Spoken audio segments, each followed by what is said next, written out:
Bismillahirrahmanirrahim. Assalamualaikum warahmatullahi wabarakatuh. Alhamdulillah. Wassallallahu ala nabiyyina Muhammad wa ala alihi wa ashabihi wa sallama tasliman katsira, amma ba'd. Allahumma salli wa sallim wa barik ala sayyidina wa habibina wa nabiyyina al-mab'uth rahmatan lil alamin, adda al-amanah wa ballagha ar-risalah wa jahada fillahi haqqa jihadih wa ala alihi wa ashabihi wa sallama tasliman katsira, amma ba'd. Kita masih dalam kitabul wudu dari kitab ringkasan Sahih Muslim. Sekarang kita masuk kepada bab isbaghul wudu 'ala al-makarih. Syukran barakallahu. Isbaghul wudu, menyempurnakan wudu, 'ala al-makarih, di saat-saat kondisi yang kurang baik. Makna bab ini bukan berarti kita dilarang menghangatkan air.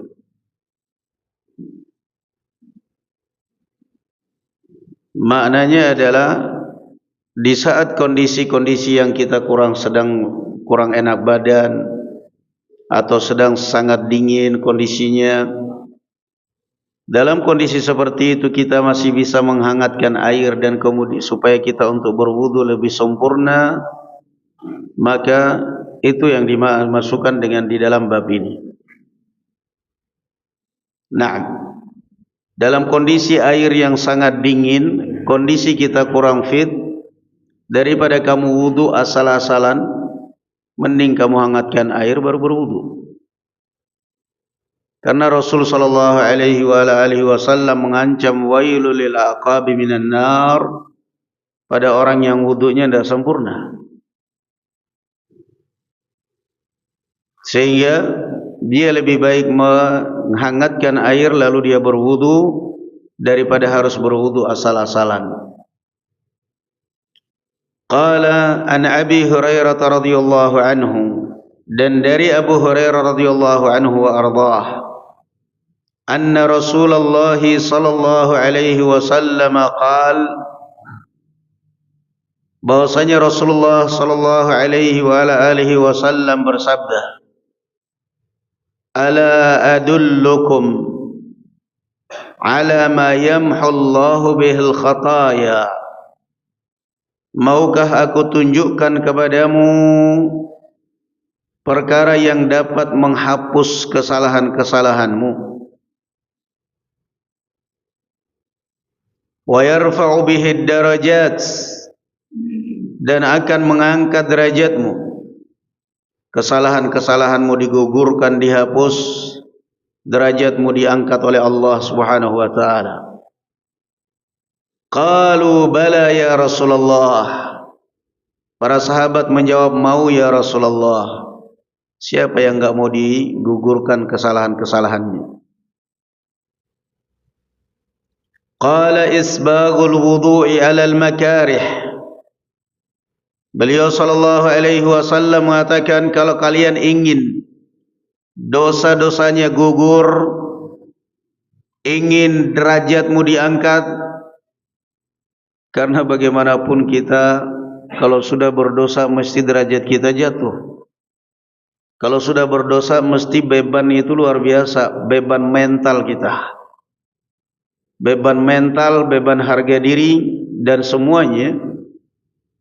Maka Rasul sallallahu alaihi wasallam mengajarkan kepada kita dua hal yang membuat hidup kita mulia, hidup kita ringan. Ala adullukum ala ma yamhullahu bihil khataya wa yarfa'u bihid darajat? Qalu bala ya Rasulullah. Maukah aku ajarkan kepada kalian yang dapat perbuatan atau amalan yang dapat menggugurkan dosa-dosa kalian dan dapat mengangkat derajat kalian? Sahabat menjawab, mau ya Rasulullah. Kemudian diajarkan yang pertama, isbaghul wudu'i 'alal makarih. Yang pertama, menyempurnakan wudu saat kondisi-kondisi yang kurang berkenaan. Bangun menggigil kedinginan, buka air keran dinginnya luar biasa. Jangan kemudian berpikir, wudu yang penting wudu Sampai akhirnya kakinya pun gak dicuci, cuma diusap doang, gak boleh. Sampai akhirnya tangannya pun satu kali udah, yang penting udah pokoknya digosok aja. Kenapa ndak urusannya dengan Allah katanya, lillahi ta'ala, gak boleh. Kamu mending hangatkan air sebentar, mending hangatkan air. Naam, airnya dimasak hangat kemudian wudu. Ya, gak ada makruh di situ. Barakallahu fikum. Kalaupun ada yang mengatakan dalam sebagian mazhab Syafi'iyah air hangat, al-ma'ul musyammas, air hangat makruh, kata Imam Syafi'i dalam kitab beliau makruhnya dengan kesehatan, bukan dengan hukum syariat. Artinya siang malam setiap kita wudu, setiap kita mandi air hangat gak bagus juga. Gak bagus juga, badan kita ini perlu yang dingin. Isbaghul wudu indal makarih. Yang kedua, ini yang pertama, kalau ingin dosamu dihapus, derajatmu diangkat oleh Allah Subhanahu wa ta'ala. Yang mampu mengangkat derajat kita siapa? Allah Subhanahu wa ta'ala, bukan TikTok, bukan YouTube. Mau tampil secara apapun, istilahnya orang oraet dan ora tenar, mau tampil apapun, kata orang bisa saja meniru usaha kita, tapi tidak bisa meniru rezeki kita. Yang kedua, wa kasratul khuta ilal masajid. Yang kedua, memperbanyak langkah ke masjid. Jangan pernah alasan. Ada orang kadang-kadang sholat di rumah, alasannya masjid jauh, padahal rumahnya di Petarukan, kerjanya di Tegal. Bisa aneh. Rumahnya di Petarukan, kerjanya di Pekalongan, dia bisa kejar itu. Giliran sholat subuh tanya ke ustadz, saya boleh sholat di rumah karena masjid dari rumah saya jarak sekitar 3 kilo. 3 kilo, padahal punya motor, punya mobil, bakal dihisap itu motormu. Tanya ke ustadz, boleh nggak saya sholat di rumah? Giliran dia kerja, dia terjang itu jauh dari Petarukan ke Tegal, ke Pekalongan. Ya Allah, ini namanya kaslan orang seperti ini.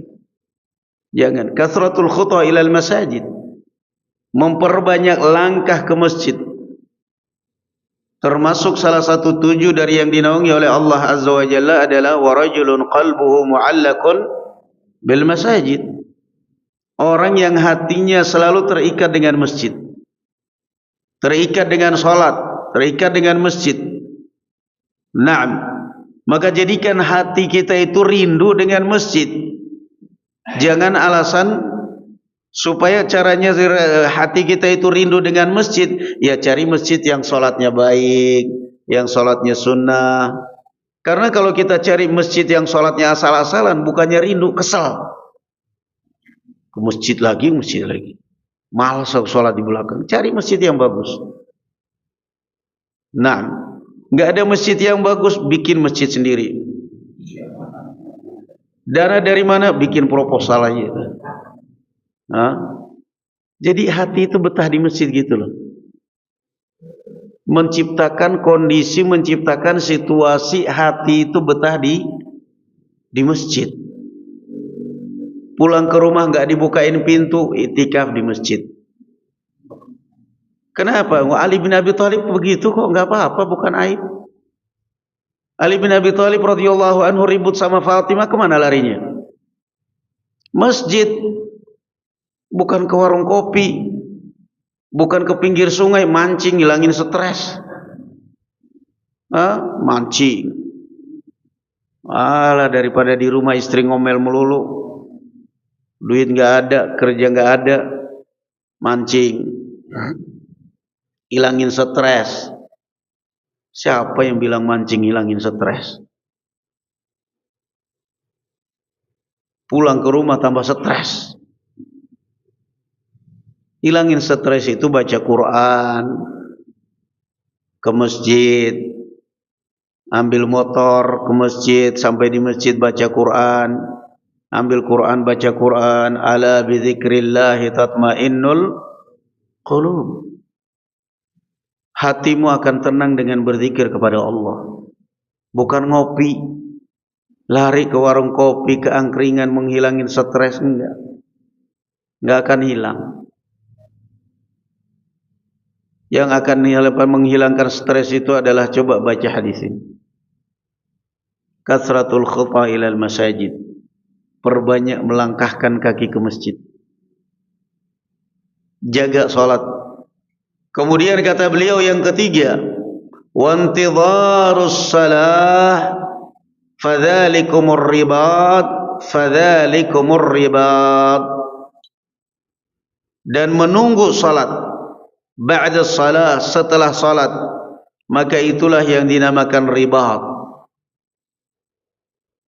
Ribat yakni orang yang berjihad di jalan Allah Subhanahu wa taala. Fadzalikumur ribat. Salat dijaga lagi. Begitu selesai salat maghrib, dia nunggu salat isya. Enggak mesti di masjid, pulang ke rumah tapi dia nunggu. Begitu salat subuh, dia pulang ke rumah kerja aktif tapi dia enggak lupa salat zuhur. Terus seperti itu. Jangan kemudian mengatakan begitu mendengar suara azan, ya Allah, azan lagi, azan lagi. Aduh, malas banget. Di antara ciri munafik, wa idza qamu ila sholati qamu kusala. Kok daftar jadi orang munafik? Berdiri menunaikan salat, salatnya apa? Malas-malasan. Yura'unan nas. Tapi kalau untuk ngonten semangat, kan ria. Yura'unan nas. Ibadah tidak boleh dijadikan konten. Ibadah tidak boleh dijadikan konten. Kalau ngajar boleh, ngajarin tata cara sholat. Tapi kalau ibadah, lagi sholat, tiba-tiba ngerti, oh ini ada yang kamera ini. Dia lagi ngonten kan, langsung, masya Allah. Wah, hati-hati banget. Ya nggak benar dong. Itu kan namanya ira'unan nas. Lihat ini guys, masya Allah, ini Ustadz, masya Allah sholatnya luar biasa. Dari tadi masya Allah matanya merem terus sampai salam, bacaannya nangis. Ya nggak boleh, ikhwan. Kalau ngajarin orang tata cara sholat, tata cara haji, itu ibadah konten, ya nggak apa-apa. Karena itu ngajar, orang perlu tahu, orang perlu lihat. Naam. Tapi kalau konten kemudian pada saat sholat dan kamu kamu video dan akhirnya dia sholatnya benar-benar luar biasa, jangan, nggak boleh. Yura'unan nas, riya. Di dalam syarat jadi 3 perkara ya ikhwan barakallahu fikum. Ingat, yang dapat menghapus dosa-dosa kita, menggugurkan dosa-dosa kita, dan dapat mengangkat derajatnya. Orang tidak bakal bisa mengangkat derajat kita. Jabatan gak bakal bisa mengangkat derajat. Uang gak bakal bisa mengangkat derajatmu. Yang mengangkat derajatmu, kata Allah Azza wa Jalla, kata Rasul sallallahu alaihi wasallam, yang pertama adalah isbagul wudu, wudu yang sempurna. Ibadah itu jangan tanggung ya ikhwan barakallahu fikum. Jangan karena merasa ingin sholat sunnah akhirnya wudunya asalan. Akan sholatnya sholat sunnah, akhirnya wudunya asalan. Jangan. Sholatnya boleh sholat sunnah, tapi tetap wudunya sempurna. Yang kedua apa ya ikhwan? Kasratul khuta ilal masajid, memperbanyak langkah ke masjid. Jangan kalah sama Abdullah ibnu Ummi Maktum. Abdullah ibnu Ummi Maktum datang kepada Rasul sallallahu alaihi wasallam minta izin untuk diberi keringanan salat di rumah karena beliau buta dan tidak ada yang menuntunnya ke masjid. Beliau kemudian mengatakan diizinkan oleh Rasul sallallahu alaihi wasallam. Setelah Rasul sallallahu alaihi wasallam pergi, ditanya, "Tasma'un nida?" dipanggil lagi. Setelah Abdullah bin Maktum pergi, dipanggil lagi oleh Rasul. "Tasma'un nida?" Kamu dengar suara azan? Qala na'am. Saya dengar. Qala fa'ajib. Penuhi panggilan azan. Penuhi panggilan azan. Na'am. Fa'ajib. Penuhi panggilan azan. Dengan jangan banyak alasan. Kenapa? Di dalam panggilan azan kita dipanggil oleh Allah Azza wa Jalla, hayya 'alal falah. Kamu mau ingin sukses, datang. Kamu ingin menjadi orang yang sukses, datang. Ini panggilan sukses. Hayya 'alal falah. Di dalam syarah Muslim, Al-Imam An-Nawawi menukil dari Al-Imam Al-Qadhi Iyad beberapa kalimat. Yang pertama, mahul khataya kinayatun an ghufraniha.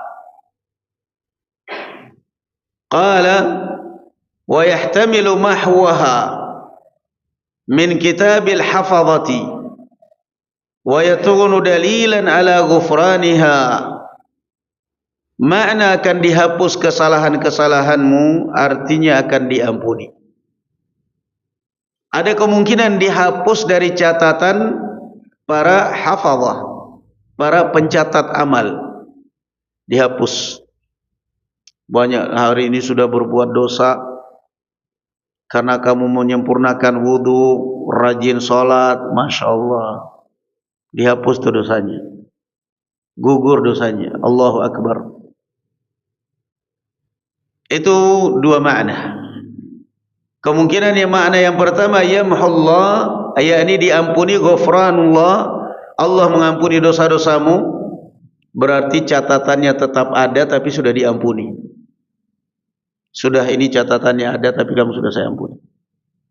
Makna yang kedua, yamhullahu bihil khataya, menghapus, artinya dihapus, benar-benar dihapus. Dihapus dari catatan para al-hafadhah, kiraman katibin.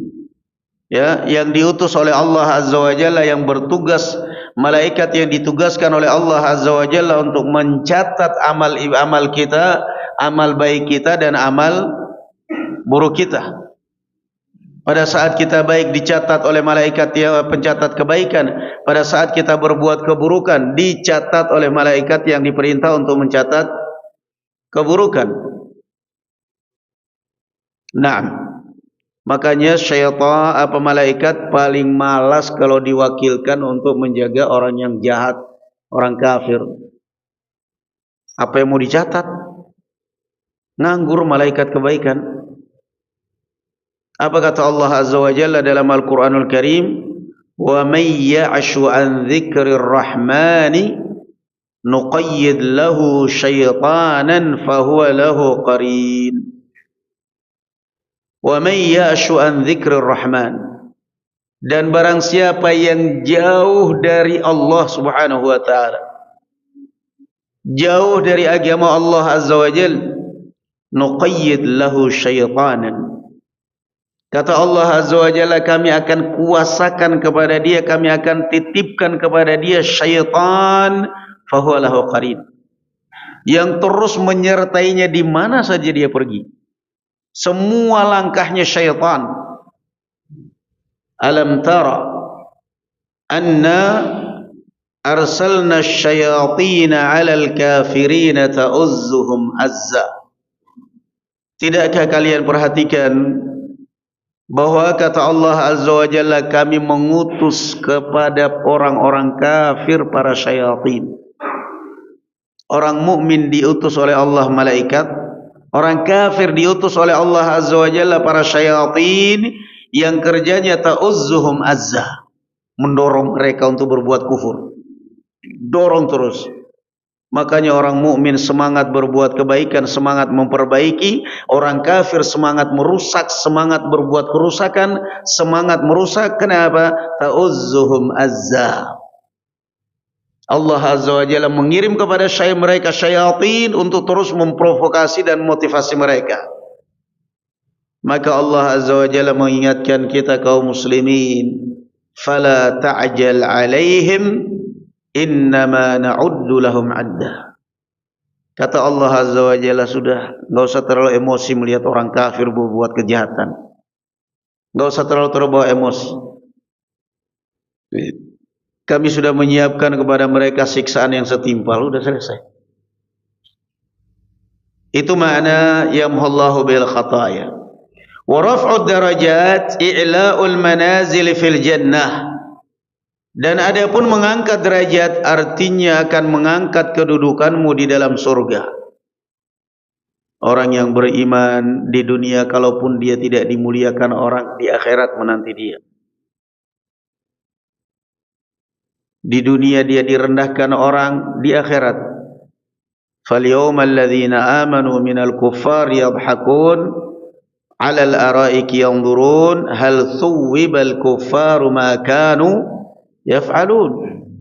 Pada hari itu di dalam surga orang-orang mukmin duduk di atas dipan-dipan menonton ahli neraka, orang-orang kafir disiksa dalam neraka, dan mereka menertawakan. Gantian sekarang.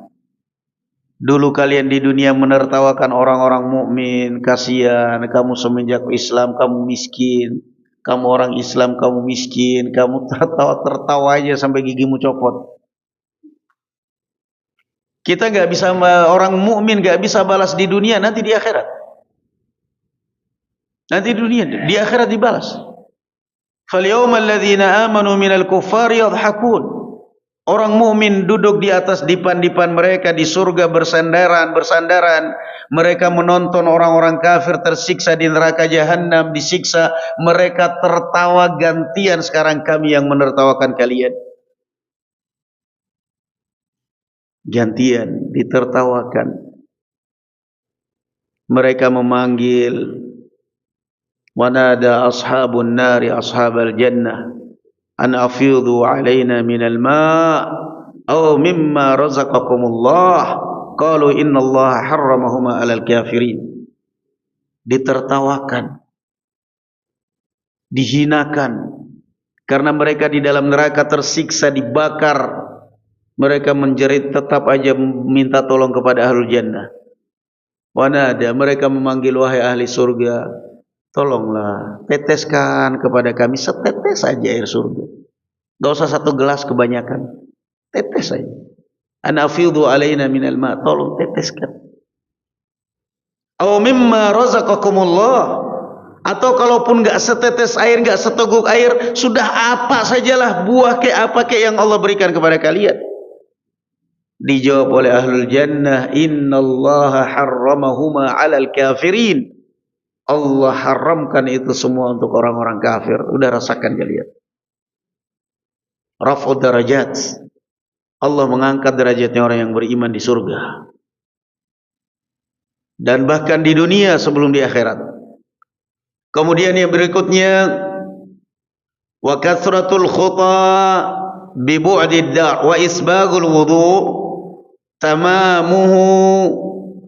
Isbagul wudu adalah menyempurnakannya. Wal makarih takunu bi syiddatil bad wa alamil jism wa nahwi dhalik. Wa kathratul khuta takunu bi bu'did dar wa kathratit taqrar wa intidharus salati ba'da as-salah. Qala al-qadi Abdul Walid al-Baji hadha na'am. Ini beberapa kalimat atau beberapa makna. Qala fadhalikumur ribat ay ar-ribat al-murghab fihi, dan itulah jihad yang dianjurkan. Wa aslur ribat al-habs ala syai' ka'annahu habasa nafsahu ala hadhihi ta'ah qila wa yahtamilu annahu afdalur ribat kama qila al jihadu jihadun nafs fadzalikumur ribat. Naam. Jangan pernah berpikir aku ingin berjihad. Jangan ya ikhwan. Kadang-kadang orang terbawa emosi setelah nonton televisi, setelah nonton berita, setelah mendengar berita, akhirnya kadang-kadang dia berpikir, aku kapan terjadi jihad di Indonesia ini? Jangan ya ikhwan, enggak boleh. Berarti kamu mengharapkan apa? Kekacauan dalam negaramu sendiri. Kamu mau jihad, berangkat sana ke Palestina sana. Bisa jadi belum turun dari pesawat sudah ditembak sama Israel. Jangan mengharapkan, enggak boleh. Kadang-kadang orang terbawa emosi dengan berita yang dia baca. Wah, ini kalau negara begini hancur negara. Jangan, enggak boleh. Tidak boleh hidup cemas. Kata Rasul sallallahu alaihi wa alihi wasallam, ihris ala ma yanfa'uka wa la ta'jaz. Enggak boleh seorang muslim cemas. Seorang mukmin harus selalu hidup optimis. Seorang muslim harus selalu berharap yang terbaik kepada Allah Azza wa Jalla. Allah Azza wa Jalla mengatakan, Imam An-Nawawi rahimahullah membuat bab dalam kitab beliau Riyadhus Shalihin, babur raja, bab selalu hidup optimis, enggak boleh pesimis. Naam. Fadzalikumur ribat. Enggak boleh orang pesimis ya ikhwan. Karena pesimis itu artinya identiknya dengan putus asa Anda dari rahmat Allah Subhanahu wa taala. Sampai di satu mobil kita perjalanan dakwah di daerah Jawa Barat. Di mobil enggak tahu ikhwan ngobrol ini itu. Ngobrolnya masalah politik. Menyangkut masalah politik. Sampai menyangkut masalah Indonesia emas lah. Ada salah satu yang ngomong, kayaknya sih Indonesia cemas. Ana bilang lah, haram ente ngomong seperti itu. Enggak boleh ente ngomong seperti itu. Siapa yang ngajarin? Perasaan saya enggak pernah naklimin ente seperti itu. Itu omongan orang yang cemas, yang selalu tidak mengharapkan kebaikan. Apa beratnya dan apa susahnya bagi Allah Azza wa Jalla untuk merubah nasib bangsa kalau bangsanya itu sendiri mau berubah. Innallaha la yughayyiru ma biqaumin hatta yughayyiru ma bi anfusihim. Allah tidak akan pernah merubah nasib suatu bangsa sampai masyarakatnya itu sendiri mau merubah. Lah kalau masyarakatnya sendiri mentalnya seperti ini, mental cemas, bagaimana Allah mau merubah? Tidak boleh seperti itu. Hidup itu harus optimis. Bisnis belum lagi bisnis, aduh kayaknya rugi saya ini, kayaknya nggak untung. Jadi bisnis nggak jadi akhirnya. Orang mau jadi bisnis karena dia berharap apa? Untung. Mau bisnis keluarin modal, aduh nanti kembali gak modal saya ya? Untung gak ya? Kayaknya sih rugi. Gak jadi jualan akhirnya. Orang itu harus hidup optimis. Gak boleh kalimat-kalimat kana Rasulullah sallallahu alaihi wasallam yu'jibuhul fa'lu. Rasul sallallahu alaihi wasallam paling senang mendengarkan ucapan-ucapan optimis. Bisa. Insyaallah bisa. Kamu bisa, insyaallah bisa. Wah, semangat itu. Al-fa'al, yujibuhul fa'al. Kalimat optimis. Fadzalikumur ribat. Maka sekali lagi barakallahu fikum, jangan pernah sampai ke kantum kebanyakan nonton berita itu. Kebanyakan nonton berita. Tetap aja ternyata taklimnya ustadz seminggu sekali, setiap malam Jumat, setiap malam Ahad, enggak mempan, masih kalah sama berita. Kenapa? Gempuran berita lebih gencar daripada taklim. Sama juga dengan ibu-ibu. Ibu-ibu mau ta'lim di televisi, mau ta'lim online, offline, mau ikutin daurah ustadz ini, daurah ustadz itu, mau apa, tetap aja tauladannya sinetron. Nah, nggak ada ustadz, nggak ada ustazah yang ngajarin ibu-ibu membentak suami, melototin suami, nggak ada. Itu adanya di mana? Sinetron. Saya nggak nyangka ternyata begini kamu, Mas. Sinetron itu, bukan ustadz yang ngajarin. Yang ngajarin suami istri berani melawan suaminya, berani membentak suami, berani melototin, berani marah, berani, itu semua sinetron, bukan ustadz. Jadi tetap aja tontonan jadi tuntunan, tuntunan jadi tontonan, udah itu aja. Itu tauladan sudah sekarang, zaman sekarang. La haula wala quwata illa billah. Mau ingin dimuliakan, mau ingin hidup mulia, jaga 3 hal ini. Isbaghul wudu' indal makarih, kasratul khuta ilal masajid, dan yang ketiga adalah intidharus salati ba'da salat. Jangan terbawa dengan arus ya ikhwan. Sumber fitnah. Jangan terbawa dengan arus. Dengar berita, ya hanya sekedar tahu aja bahwa ternyata ada berita begini. Tapi jangan kemudian capek di TV mendengarkan, di YouTube buka, kamu akan terbawa dan kamu akan rusak. Kamu akan terbawa dan kamu akan rusak. Nih 3 ini pegang, udah biarin aja. Intidharus salati ba'da salah, fokus kepada ibadah kita. Bab yang berikutnya, babun tablughul hilyatu haitsu yablughul wudu'. Bab akan mencapai atau akan sampai cahaya seorang mukmin sampai batasan wudu dia. Dan ini sudah kita lewati juga tentang al-ghurrul al-muhajjalin. Jadi kita tahu barakallahu fikum, dan ini sudah kita lewati di beberapa hadis yang lalu, bahwa Rasul sallallahu alaihi wa alihi wasallam berkata kepada para sahabat, "Inni wadidtu an qad ra'aitu ikhwani." Rasul sallallahu alaihi wasallam berkata kepada para sahabatnya, saya sudah rindu dengan saudara-saudara saya ingin ketemu. Jadi bukan kita yang rindu Rasulullah, Rasulullah yang rindu umatnya. Majelis rindu Rasul, Masya Allah. Majelis rindu Rasul, salawat sambil kan Rasul pernah udut kapan? Kadzab. Yang rindu itu Rasul rindu kepada umatnya. Sampai para sahabat mengatakan apa? Ya Rasulullah, alasna ikhwanuk. Ya Rasulullah, bukankah kami ini saudara-saudara kamu? Siapa lagi yang Anda rindukan? Beliau mengatakan apa? Antum ashabi. Kalian itu sahabat saya. Lebih tinggi derajatnya. Kalian sahabat saya. Kalian lebih tinggi. Bukan hanya saudara, kalian sahabat saya. Ikhwani alladzina lam ya'tu ba'du. Saudara-saudaraku yang saya rindukan, ingin ketemu mereka adalah umatku yang akan datang, yang sekarang belum ada.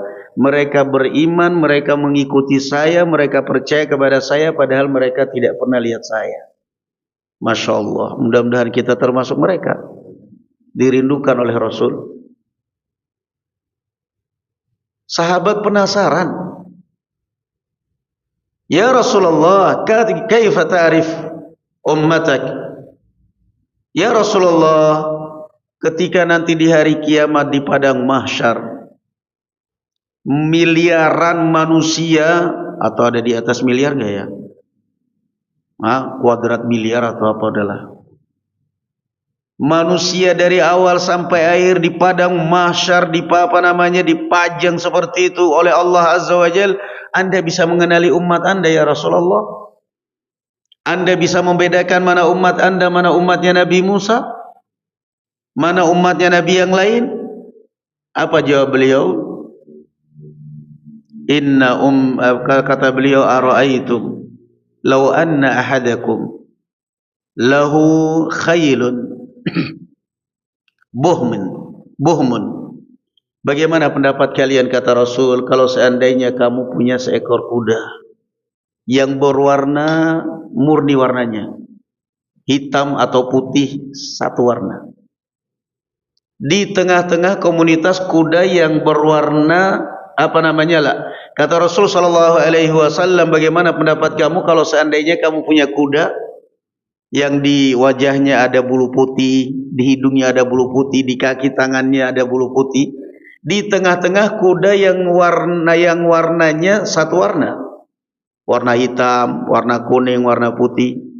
Bisa membedakan kudanya? Bisa. Qala inna ummati ya'tuna yawmal qiyamati ghurran muhajjalina min atharil wudu. Beliau sallallahu alaihi wasallam mengatakan, kali umatku ini saya akan kenali mereka nanti di hari kiamat, pada saat mereka datang di tengah-tengah miliaran manusia itu, di tengah-tengah manusia yang menyemut, terlihat dari wajah mereka, dari kaki mereka, dari tangan mereka apa? Cahaya.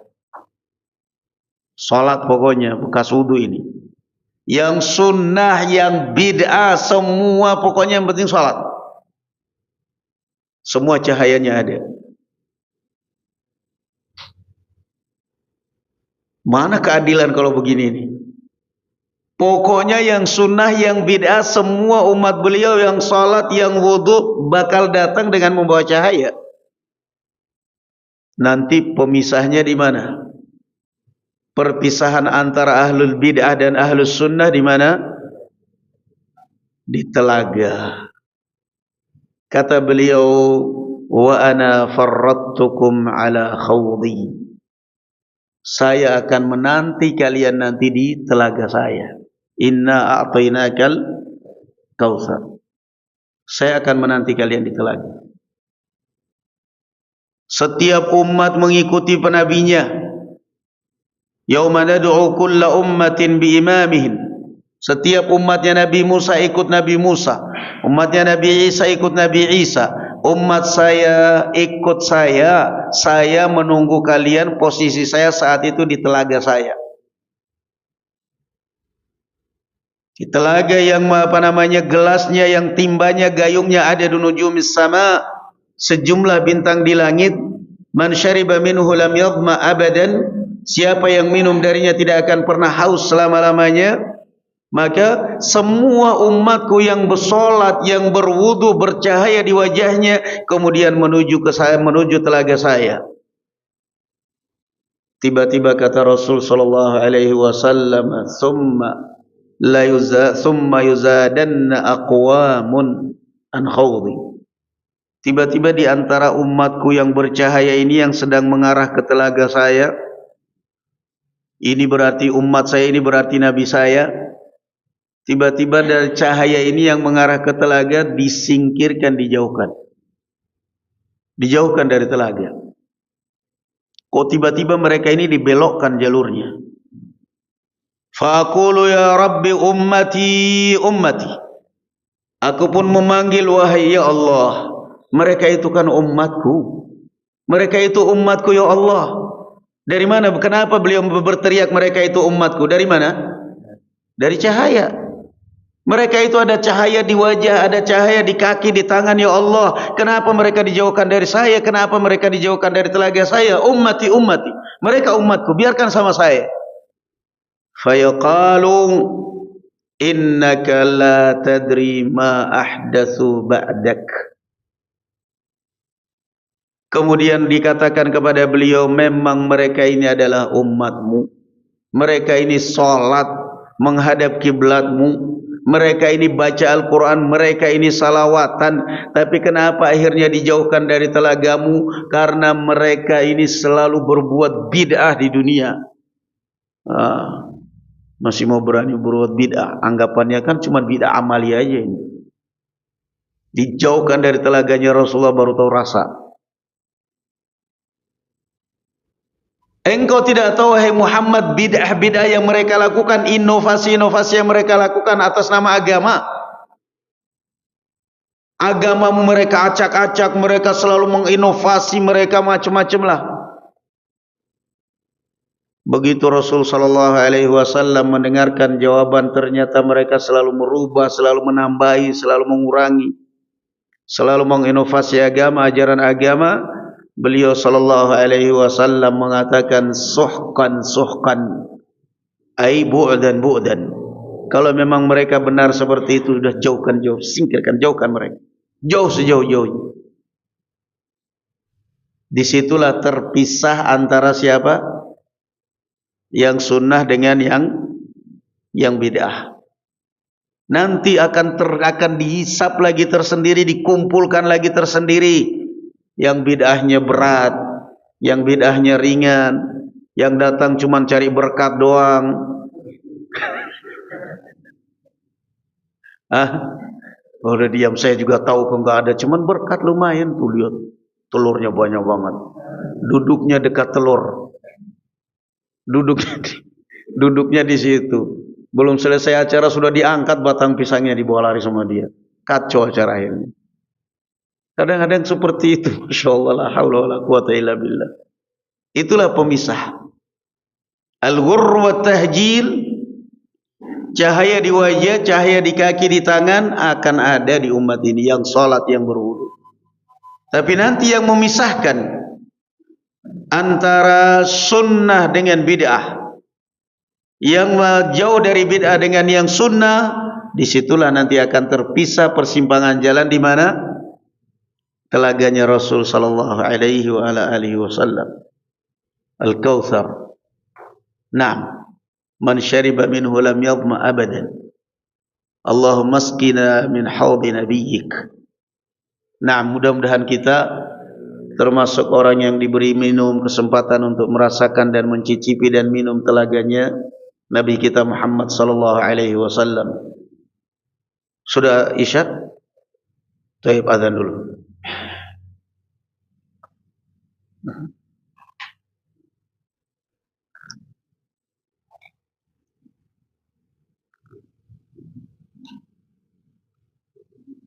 Allahu Akbar.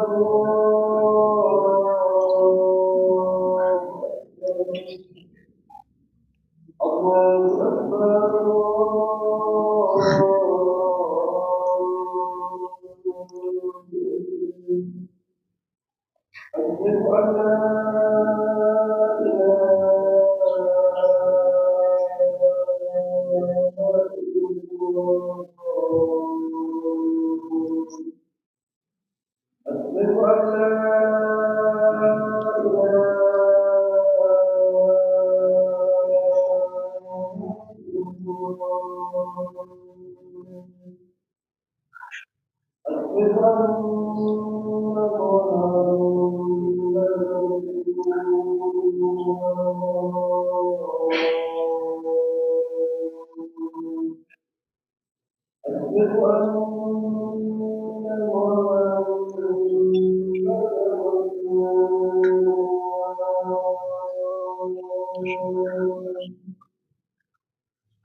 Baik, kita lanjutkan pada hadis yang berikutnya. Qala an Abi Hazim qala kuntu khalfa Abi Hurairah wa huwa yatawadda.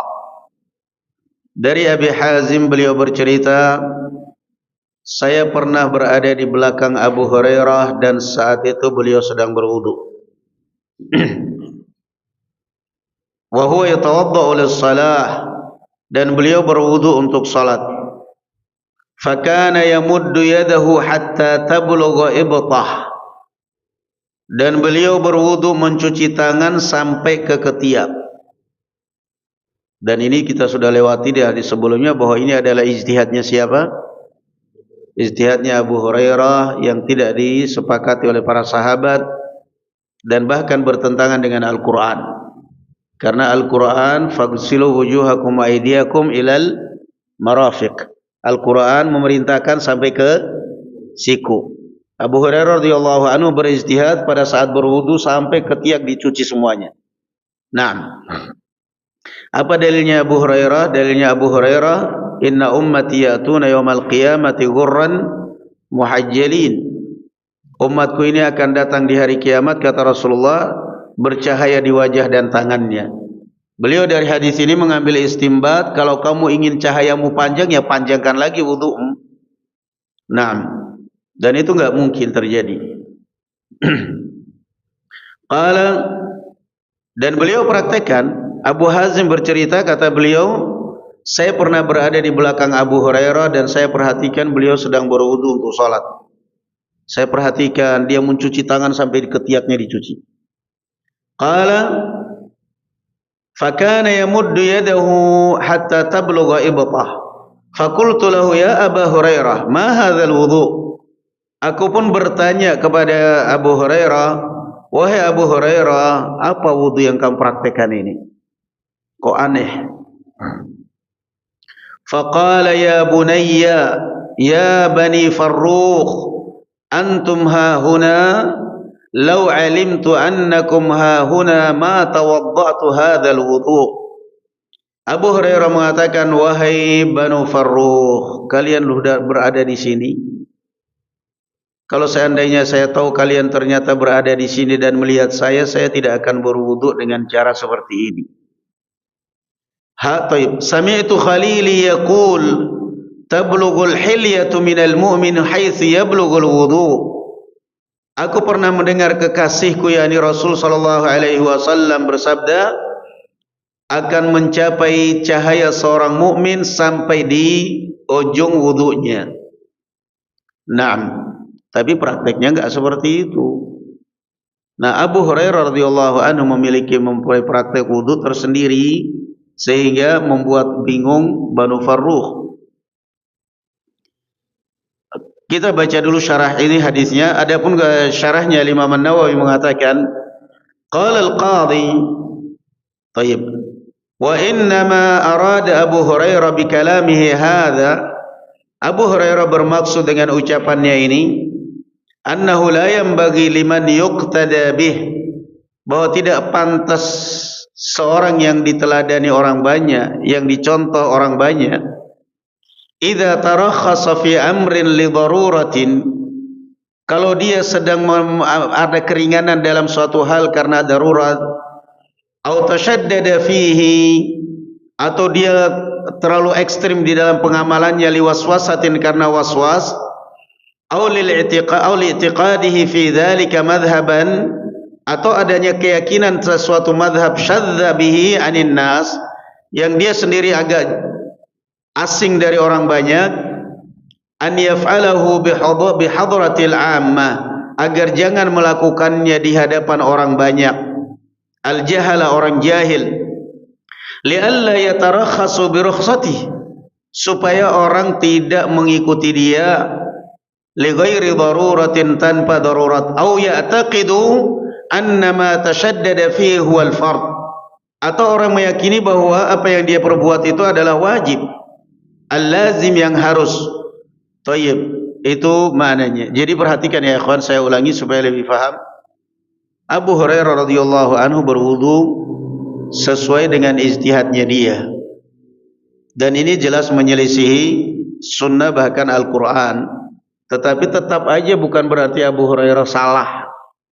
Kalaupun seandainya beliau salah, tetap dapat satu pahala. Naam. Tayyib, beliau berwudu. Abu Hazim dari Banu Farrukh memperhatikan dari belakang, kok aneh wudunya Abu Hurairah. Enggak seperti kebanyakan orang wudu sampai ke siku. Ini sampai ketiaknya dicuci. Maka Abu Hazim bertanya, apa wudu yang engkau perbuat ini? Apa wudu yang kamu praktikkan ini Abu Hurairah? Abu Hurairah radhiyallahu anhu arda tidak menjawab bahwa ini adalah wudunya Rasulullah, bahwa ini adalah sunnah, bahwa ini adalah demikian-demikian, enggak. Beliau justru menjawab, demi Allah, kalian ada di sini. Kalau saya tahu kalian tadi melihat saya enggak akan wudu dengan cara seperti ini. Kalian tadi ternyata kalian ada di sini. Kalau saya tahu kalian berada di sini, saya enggak akan berwudu dengan cara seperti ini. Saya pernah mendengar Rasul sallallahu alaihi wasallam mengatakan, tablughul hilyatu minal mu'min haitsu yablughul wudu. Cahaya seorang mukmin kelak di hari kiamat akan sampai sebatas wudunya dia. Lalu apa ucapan Abu Hurairah, kok jawabannya justru seperti itu? Kalau saya tahu kalian berada di sini, saya enggak akan wudu dengan cara seperti ini. Maksudnya kata Imam Al-Qadhi Iyad, artinya seorang yang mukmin, ya ikhwan barakallahu fikum. Ini perhatikan, ini penting sekali nasihatnya dari Imam Al-Qadhi Iyad. Kadang-kadang kamu memegang mazhab tertentu di dalam fikih. Ya. Kadang-kadang kamu meyakini mazhab tertentu di dalam fikih, di dalam suatu ibadah.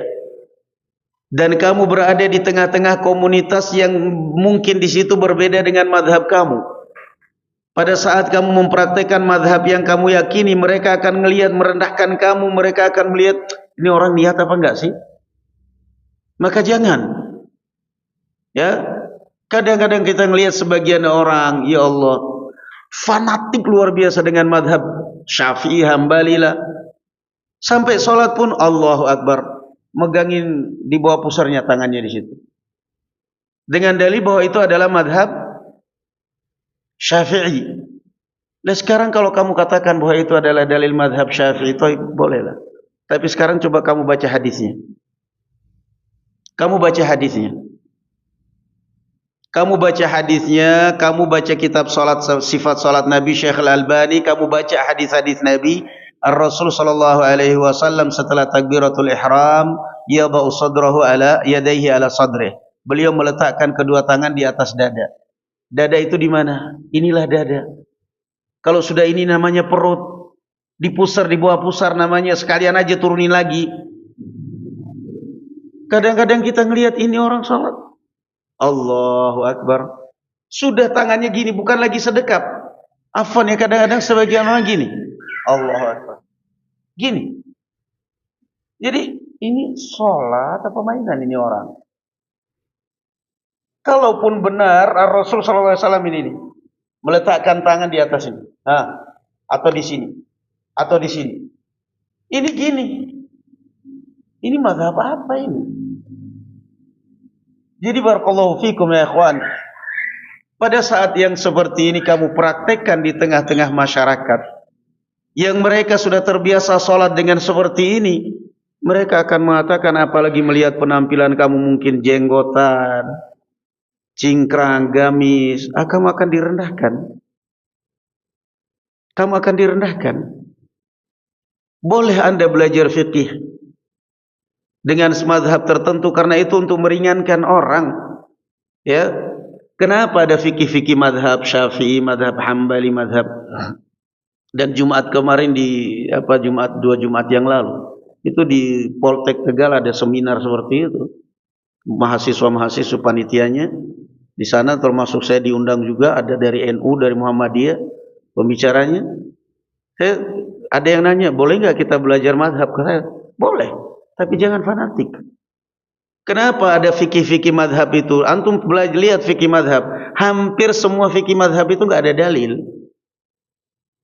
Enggak ada dalil.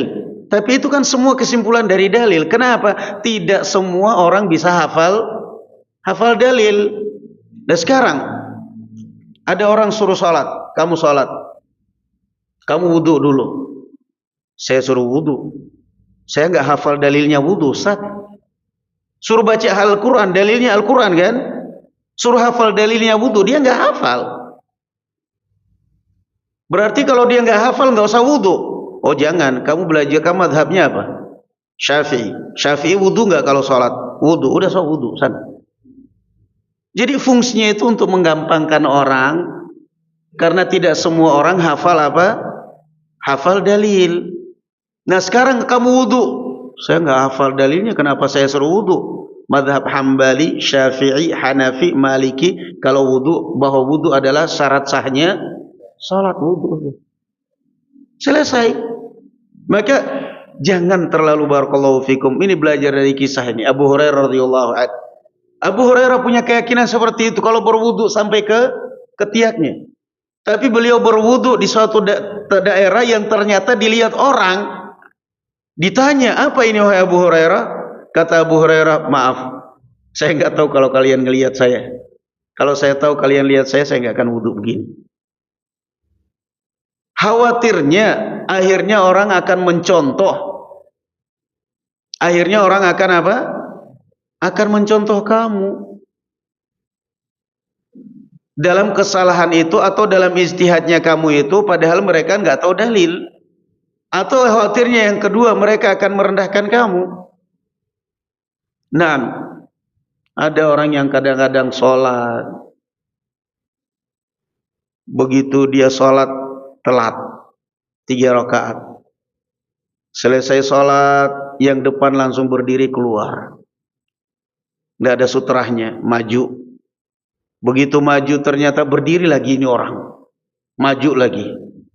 Begitu maju berdiri lagi, dilihat ada orang di samping, serong kanan. Orang lihat ini orang sholat apa baris berbaris. Lah kalau kamu di masjid-masjidnya yang biasa ikhwan kita, mungkin orang maklum kan? Tapi kalau di masjid yang nggak tahu, orang kan menertawakan. Ini orang sholat apa baris berbaris. Dari tadi di shaf ketiga, sekarang tahu-tahu dari shaf depan. Jaga yang seperti itu. Jaga hal-hal yang seperti itu. Nah, jadi jangan terlalu kaku di dalam bermadhab. Jangan terlalu kaku di dalam berpegang teguh dengan suatu madhab. Anda kalau belajar madhab kemudian fanatik seakan-akan hanya madhab itu yang Anda amalkan, yang menyelisih madhab saya, maaf, jangan taklim sama saya, jangan begini. Yang ada tambah bodoh bukannya tambah pintar. Otak kita tambah terkurung akhirnya. Jangan.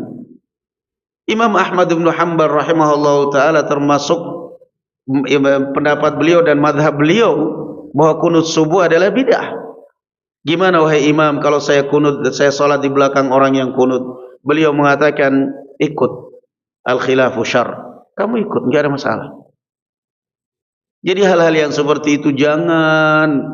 Kadang-kadang kebiasaan yang kita lakukan di kalangan ikhwan-ikhwan kita sudah terbiasa. Jangan kemudian itu dilakukan di tempat umum. Itulah yang dicontohkan oleh Abu Hurairah dalam hadis ini. Itulah yang dicontohkan oleh Abu Hurairah. Setelah Fathu Makkah, Rasulullah SAW ingin merobohkan Ka'bah dan mengembalikannya kepada bangunannya Nabi Ibrahim. Bangunannya Nabi Ibrahim tadinya Ka'bah itu pintunya nempel dengan tanah, satu pintu keluar, satu pintu masuk. Kemudian dibangun oleh orang-orang Makkah, kekurangan nafkah, mereka jadikan satu pintu dan pintunya tinggi, perlu tangga. Fathu Makkah beliau ingin merubah Ka'bah dan beliau khawatir akan timbul fitnah. Dan beliau berkata kepada Aisyah radhiyallahu anha, "Ya Aisyah, laula anna qaumaki hadithu ahdin bijahiliyatin lahadamtul Ka'bata wa laj'altuha ala qawaid Ibrahim." Wahai Aisyah, kalau seandainya saya tidak khawatir akan timbul fitnah di kalangan orang-orang Quraisy, saya akan robohkan Ka'bah dan saya akan kembalikan kepada bangunan Nabi Ibrahim. Apa fitnah yang dikhawatirkan oleh Rasulullah? Qaumiyah, fanatik. Ketika Rasulullah SAW merobohkan Ka'bah dan membangunnya kembali, Yang dikhawatirkan beliau orang-orang Quraisy akan mengatakan, memang Muhammad ini dasarnya apa saja pinginnya semua dia yang kuasai. Maunya namanya dia yang nonjol, Ka'bah yang bangun Muhammad, yang bangun Muhammad. Enggak ada orang Quraisy yang berjasa maunya. Itu yang dikhawatirkan oleh beliau. Sehingga beliau tinggalkan. Beliau tinggalkan. Dan kemudian ketika di zaman Hajjaj bin Yusuf, setelah berhasil mengalahkan Abdullah bin Zubair di Makkah dan Madinah, beliau mendengarkan hadis ini dari Aisyah, membaca hadis ini dari Aisyah, maka beliau pun merobohkan Ka'bah dan mengembalikannya seperti bangunan ketika Abdullah bin Zubair, di zaman Abdullah bin Zubair, setelah mendengar hadis ini dari bibinya Aisyah radhiyallahu anha, Ka'bah pun dirobohkan, dibangun sesuai bangunan Nabi Ibrahim oleh Abdullah bin Zubair radhiyallahu anhu, cucunya Abu Bakar, anaknya Asma bintu Abi Bakar. Kemudian setelah Hajjaj bin Yusuf berhasil membunuh Abdullah bin Zubair, dibongkar lagi Ka'bah, dikembalikan seperti bangunan orang-orang Quraisy yang sampai sekarang ini. Di zaman Harun Rashid, Al-Imam Malik Harun Rashid ingin merobohkan Ka'bah dan ingin mengembalikannya seperti keinginan Rasul sallallahu alaihi wasallam, seperti fondasi Nabi Ibrahim, bangunan Ibrahim. Beliau minta fatwa kepada Imam Malik. Imam Malik rahimahullahu taala mengatakan, la taj'al baitallahi lu'batan lil muluk fayadhhabu haibatuha 'indan nas. Imam Malik mengatakan, jangan engkau jadikan Ka'bah permainan para raja.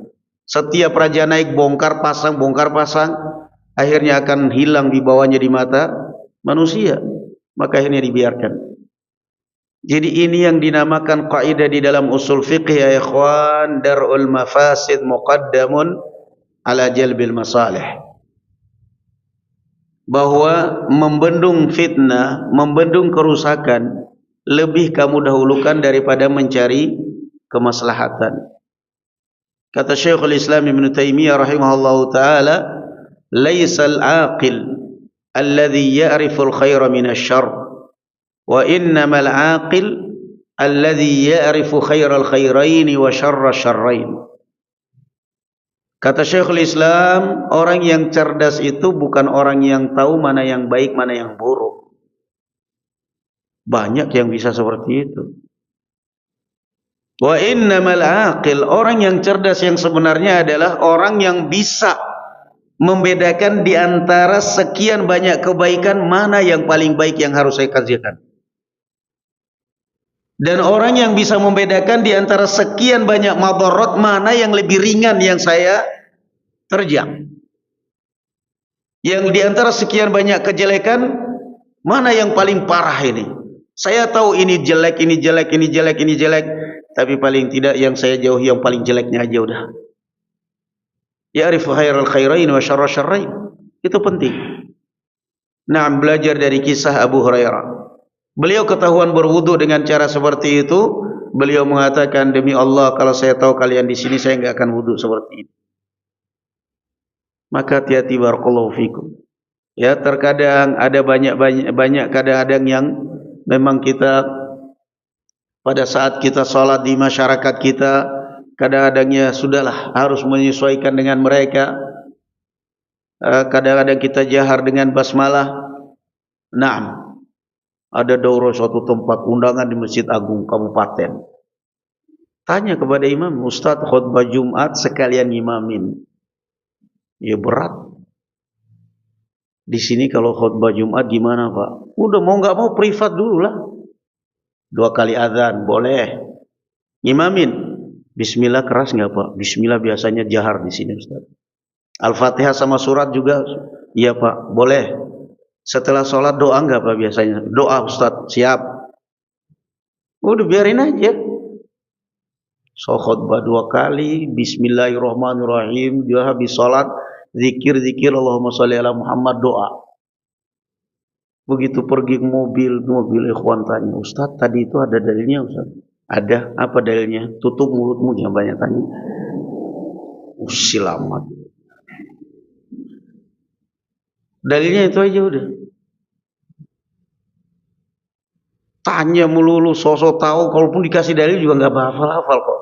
Cuman kadang-kadang usil gitu loh, mau guruin ustadznya.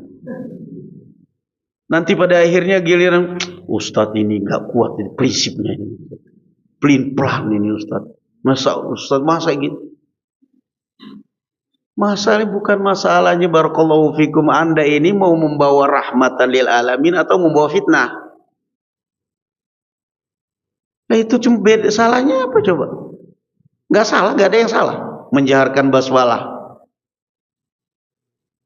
Kemudian setelah sholat doa, nggak salah, nggak ada yang salah.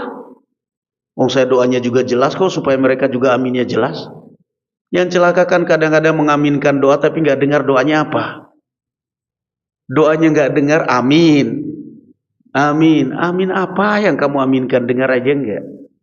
Jadi itu barakallahu fikum ya ikhwan. Terkadang hal-hal yang seperti ini perhatikan. Ya, ada suatu kisah di Yaman, Syekh Muqbil rahimahullah taala. Beliau diundang di suatu daerah orang Syiah. Daerahnya daerah Syiah. Itu beliau, itulah yang namanya hikmah. Subhanallah. Ini orang diundang di tengah-tengah komunitas Syiah. Masjidnya Syiah. Otomatis kan mereka Syiah itu kan sudah ada pemikiran mindsetnya mereka itu bahwa mereka ini adalah Sunni.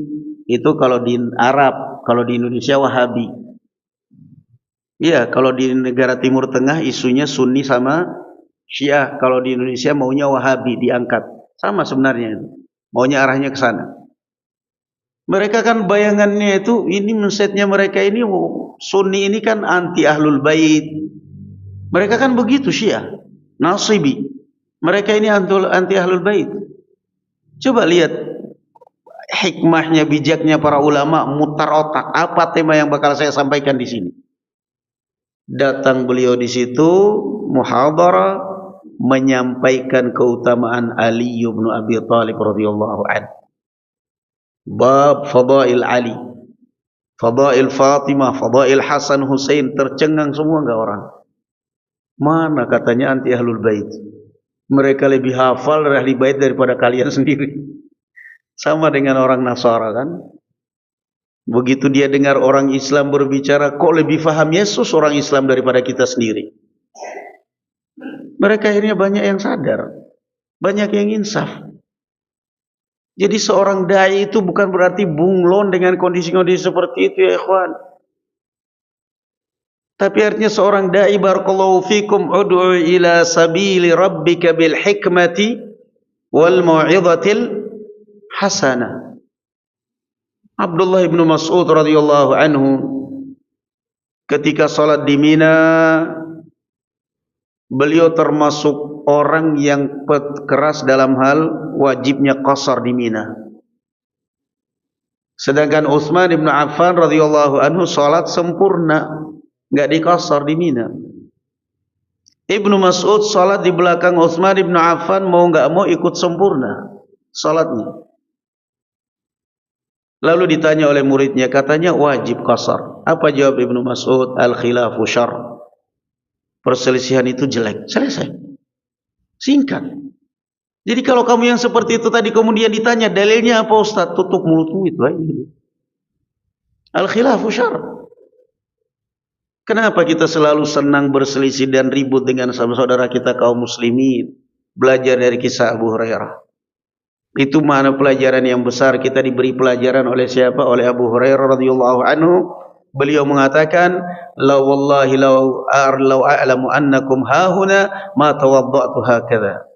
Demi Allah, kalau saya tahu kalian ada di sini dan melihat saya enggak akan wudhu seperti ini.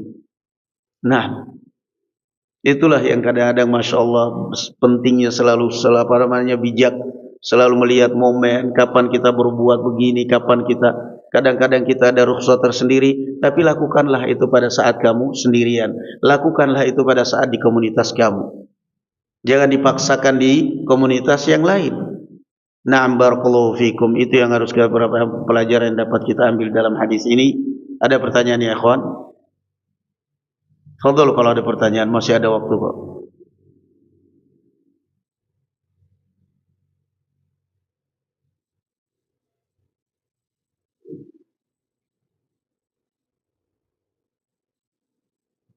Aywa, fadhal.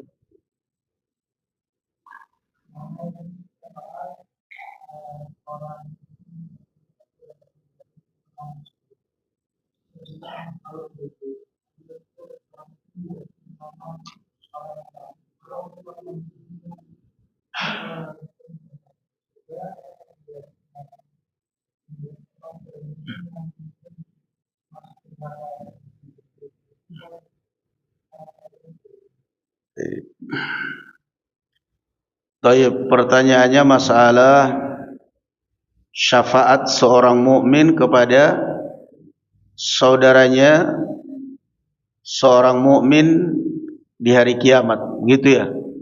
Apakah bakal ada? Nah, ada. Allah Azza wa Jalla mengatakan dalam Al-Quranul Karim, Al-akhillau yawma idzin ba'duhum li ba'din aduwwun illal muttaqin. Persahabatan, persaudaraan, pertemanan apapun di hari kiamat akan berubah menjadi permusuhan. Persaudaraan Facebook, persaudaraan grup, persaudaraan apa saja berubah menjadi permusuhan illal muttaqin, kecuali orang-orang yang bertakwa. Orang yang bertakwa mereka akan saling mensyafaati, akan saling memberikan syafaat. Na'am barakallahu fikum. Dan ini masalah syafaat dibahas oleh Al-Imam Ibn Abil Izz panjang lebar dalam Syarah Aqidah Tahawiyah. Mereka bisa memberikan syafaat sama saudara mereka sendiri, sama teman, sama keluarga. Allah Azza wa Jalla memberikan izin dengan syarat itu tadi adalah orang-orang yang bertakwa, yang bertauhid kepada Allah Subhanahu wa taala. Naam, wallahu a'lam. Ada jelas apa ada yang kurang? Ya, proses syafaat barakallahu fikum ada dua prosesnya. Yang pertama izin Allah Subhanahu wa taala. Man dzal ladzi yashfa'u 'indahu illa bi'idznih. Yang pertama orang yang mau mensyafaati minta izin kepada Allah Azza wa Jalla. Enggak akan mungkin spontanitas langsung memberi syafaat. Keluarkan teman-teman saya dari neraka. Kalau tidak keluar enggak tanggung saya kalau masuk neraka, neraka padam. Hebat. Yang ada neraka tambah panas semuanya. Proses pertama adalah barakallahu fikum, orang yang hendak memberi syafaat minta izin kepada Allah Subhanahu wa taala. Termasuk Nabi kita Muhammad sallallahu alaihi wasallam ketika hendak memberikan syafaat kepada umat di padang mahsyar, beliau mengatakan fa kharatu sajidan li rabbi. Sujud di hadapan Allah meminta izin sampai Allah izinkan. Yang kedua, Allah Azza wa Jalla akan memberikan izin kepada seorang untuk memberi syafaat kalau yang disyafaati ini adalah orang yang bertauhid, orang yang perbuatannya diridha oleh Allah Azza wa Jalla, wala yashfa'una illa limanir tada. Dan tidak ada seorang pun yang bisa memberikan syafaat kecuali kalau yang hendak disyafaati adalah orang yang perbuatannya diridhai oleh Allah Subhanahu wa taala. Dua proses ini. Bertauhid, dan itulah yang akan diridhai oleh Allah Subhanahu wa taala. Yang kedua izin Allah Subhanahu wa taala. Jadi siapapun termasuk anak kecil, termasuk bayi atau anak kecil yang meninggal sebelum balik, yang akan mensyafaati kedua orang tuanya, yang menunggu di depan surga, dia tidak akan masuk surga sebelum menggandeng tangan kedua orang tuanya pun juga ada izin Allah Subhanahu wa taala. Itu proses syafaat. Wala yashfa'una illa liman irtada, man dzal ladzi yashfa'u 'indahu illa bi'idznih. Naam, baru kemudian Allah Azza wa Jalla izinkan itu. Bisa jadi mungkin disyafaati di surga supaya diangkat derajatnya, supaya dinaikkan derajatnya. Naam. Walladzina amanu wa taba'atuhum dzurriyyatuhum biimanin alhaqna bihim dzurriyyatahum wa ma alatnahum min 'amalihim min syai'. Dan orang-orang yang beriman dan kemudian diikuti oleh anak keturunan mereka dalam iman, kami akan gabungkan mereka dengan yang paling tinggi dari amalan derajatnya di dalam surga. Nah, bapaknya di surga tingkat atas, anaknya di bawah karena anaknya sholat tapi kerjanya ngegame melulu. Sementara bapaknya baca Quran, ta'lim, Anaknya ngegame, kadang-kadang juga ngeslot. Lama-kelamaan konslet. Surganya lebih rendah, bisa aja disyafaati, dinaikkan derajatnya. Bisa aja disyafaati. Bisa disyafaati. Jadi kadang-kadang syafaat itu dinaikkan derajatnya di dalam surga. Kadang-kadang syafaat barakallahu fikum supaya dikeluarkan dari neraka. Supaya dikeluarkan dari neraka karena orang ini ada tauhid, karena orang ini memiliki tauhid, orang ini banyak ibadah, orang ini ada salatnya, rajin salat, ya Allah. Lah kenapa kamu syafaat ya ke apa namanya? Lalu kenapa dia masuk neraka padahal banyak salat, kerjanya ngeslot. Habis pulsa ngisi lagi ngeslot melulu. Kalah ngeslot sabung ayam. Judi melulu. Bisa jadi syafaat itu bisa jadi keluarkan dari neraka untuk dimasukkan ke surga karena punya ibadah, punya tauhid. Nah, itu proses syafaat barakallahu fikum wallahu alam. Satu lagi.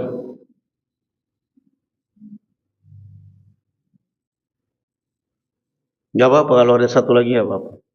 Dari bapak-bapak kita yang mau, barangkali ada bapak-bapak kita ini.